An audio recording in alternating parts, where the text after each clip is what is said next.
Week 7 of the 2020 college football season is over, and we're headed into week number 8 of this 2020 season. And as we always do, Tim, we're going over my updated rankings for week number 8. And week 7 was a crazy week of action. We saw a couple of major games and a couple of big upsets as well. We saw North Carolina end up falling to Florida State, which was a pretty shocking upset. We also saw Coastal Carolina over Louisiana, which who knew Coastal Carolina would be ranked at some point this season, but they will be in the rankings here today. And we also saw, once again, Georgia and Alabama obviously was your game of the day yesterday. Second versus third ranked teams going head-to-head there. Biggest SEC game of the season so far. Probably the biggest game in all of college football so far this season was between both of those teams last night, which we saw Alabama get the win in the end. So Alabama's clearly looking like a national contender. Same thing with Clemson getting a massive win over Georgia Tech. So all around was a great week of action. And yeah, the Big Ten gets started up next week in week number 8. And so it's going to be fun to see which Big Ten teams will be able to be national contenders as well. I mean, you got Ohio State coming in, you got Penn State, Wisconsin, Minnesota, Michigan. All 5 of those teams I think are contenders that could possibly put up a big season and put up some big wins as well. Lots of good games coming up in week number 8. This is really where college football is going to get fun this season. But with that being said, let's look at your rankings. 1 through 7 is going to be right here. Clemson's going to be your number 1 this week, and they're going to stay at number 1 after their blowout win to Georgia Tech. And I could not move them down to number 2 after that win. I mean, 73-7. That is an incredible win for Georgia or for Clemson. And I think they were up 52. It was 52-0 at the half, I think. They put up 52 points in that first half, and they were on pace to possibly hit 80. Like, I'm sure they could have hit probably 100 if they really wanted to. But yeah, Clemson's 5-0. All around, Clemson's definitely the best team in the nation right now. You also got Alabama and Georgia. I'm actually keeping Georgia in the top 3 after last week, and I'll get into more about that in a sec. But Alabama's going to be number 2. They're moving up 1. They were number 3 last week. So basically, Alabama and Georgia just swapped spots from week 7 to week 8. Alabama beat Georgia 41-24. They're 4-0. Georgia's 3-1 after their loss to Alabama. And the reason why I've got Georgia at number 3, and the reason why I don't have Notre Dame in front of Georgia like the 8 people has it, is because, one, Notre Dame I think is a little bit overrated. And the reason why I say that is because look at Louisville. Louisville is easily the worst team in the ACC right now, if not the second to worst. And Notre Dame had a close game to Louisville. Louisville was hanging around with a supposed top team in the nation for the majority of the game. And Louisville right now I think is 1-4. I mean, Louisville is just not a good team. And for Notre Dame to keep it that close to a team like that, they are on no level that Clemson is on. Because if Clemson were to play Louisville, I'm sure Clemson would absolutely destroy them. So that's what's a little bit concerning to me about Notre Dame, is that they aren't winning their games convincingly.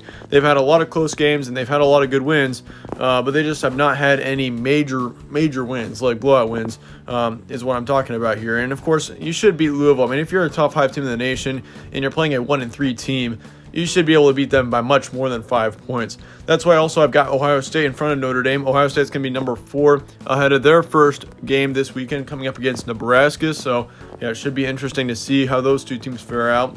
It should be an interesting game between Ohio State and Nebraska as well. I mean, we've seen a lot of upsets this season, so it'd be interesting to see if Ohio State possibly will get upset. I mean, we've seen a lot of crazy upsets so far this year. Definitely a crazy football season is what I will say. But number 6 is going to be Penn State. They're also coming in. They're moving up 1, and that's where their starting position is going to be for their 2020 season. Oklahoma State had a bye week this week because of the COVID-related concerns. They had their game postponed, but they're moving up 1 because of North Carolina losing, and they're sitting at 3-0 as well, so they will be your number 7 this week. Looking at your 8 through 14, Texas A&M comes in at number 8. They won against Mississippi State 20-14 last week. That was a good win for Texas A&M.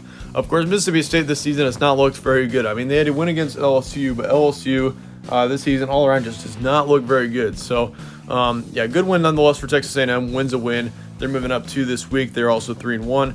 Florida had a bye week. They were supposed to play LSU, but that game got postponed due to COVID positives, and of course we're seeing that increasingly as the season has gone on. So it is a little bit concerning heading into November, considering that we've had a lot of game postponements so far in the last couple of weeks. But yeah, Florida, they're 2-1 right now. They're also moving up into the top 10 again after last week. Wisconsin's number 10. They moved down 1. I decided to put Texas A&M and Florida ahead of Wisconsin before the Big Ten gets started. And number 11 is going to be Miami. They beat Pittsburgh 31-19. Good win there for Miami.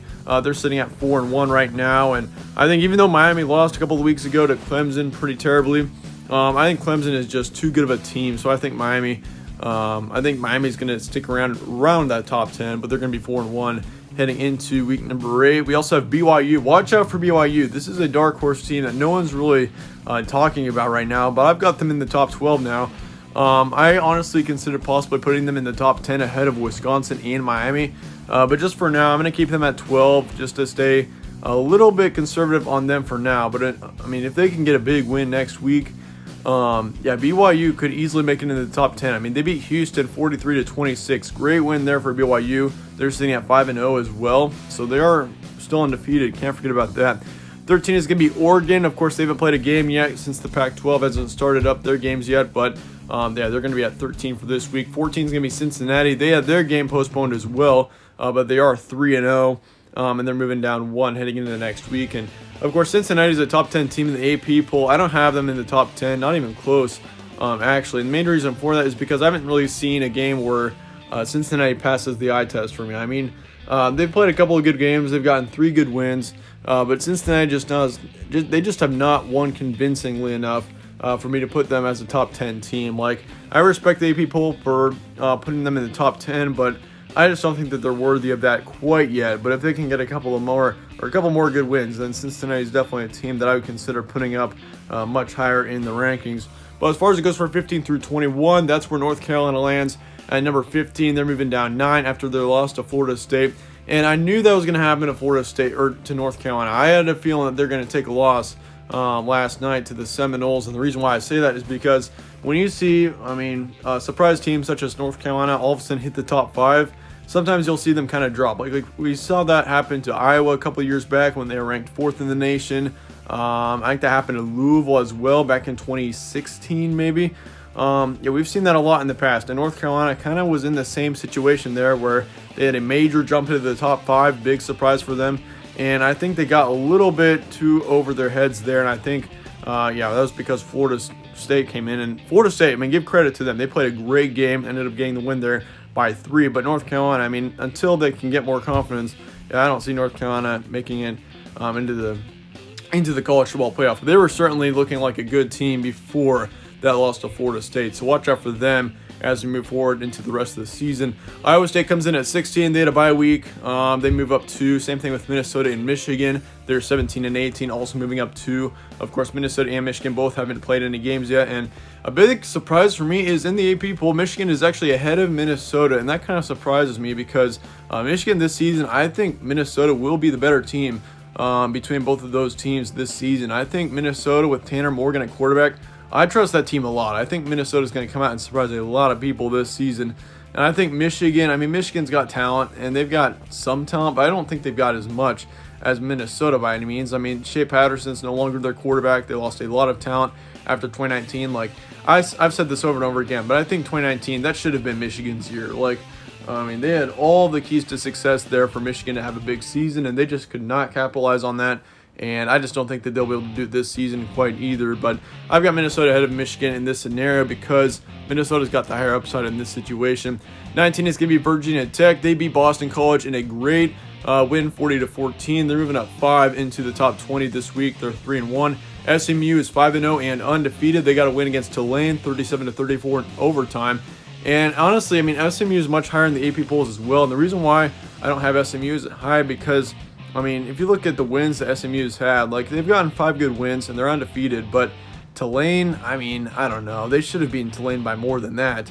37-34. They've had a lot of close games. And if you compare BYU and SMU, both teams I think are 5-0. Both teams are undefeated, but the reason why I've got BYU so much higher is because one, they've won much more convincingly than SMU. BYU's had several blowout wins.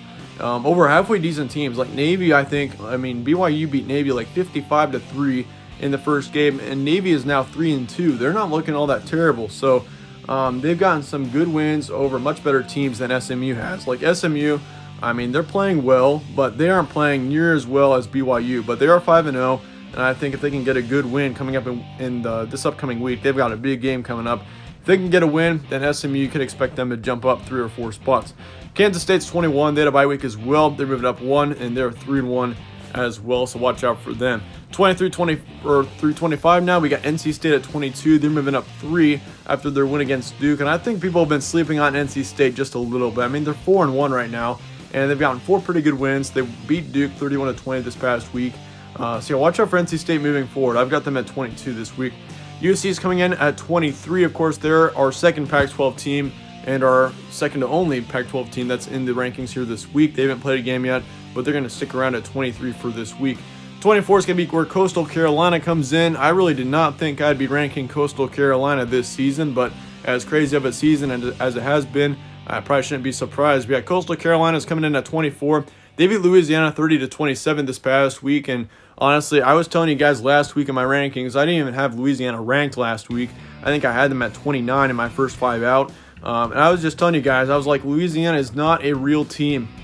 And I kind of called that because, I mean, if you look at how Louisiana's been playing, like they had a good win against Iowa State, but otherwise, they almost lost to Georgia State and they almost lost to Georgia Southern.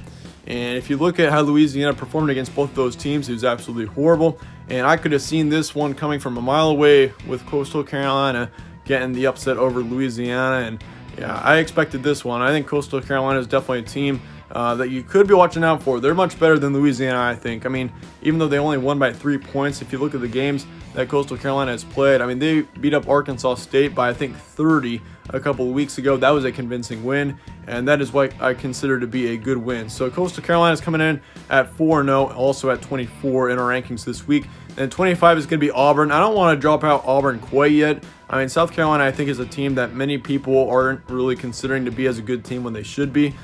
I think South Carolina is a decent team, and I think, I mean, they still have potential to possibly put up a big season, even though they're only 2-2. But yeah, Auburn lost that one 22-30. Terrible loss for Auburn. I mean, they were starting to kind of go back up in the rankings after a couple of good wins, but yeah, Auburn's moving down 11 after that loss. I mean, you can't have a 2-2 team in the top 20 anymore. So I've got Auburn just kind of hanging on the edge there. Your first 5 out is going to be 26 Iowa, 27 Kentucky, 28 Oklahoma, 29 is going to be Marshall, and then 30 is going to be West Virginia. I think Marshall's ranked in the top 25 this week for the AP poll. I don't want to put Marshall in quite yet, but I'm definitely considering it, especially if they can get a win next week. As for the team that dropped out this week, it's only going to be one, and that is 17th ranked Tennessee. They got destroyed by Kentucky this past week. Kentucky looked great in that game.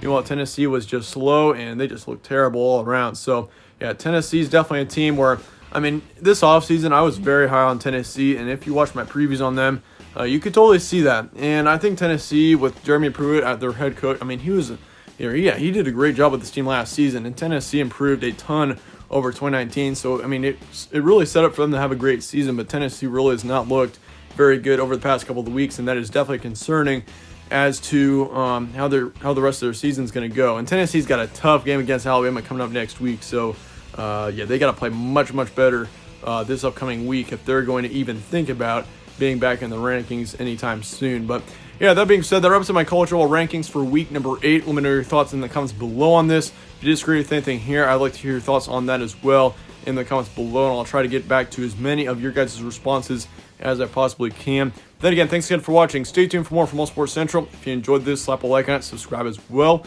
and I will see you all later.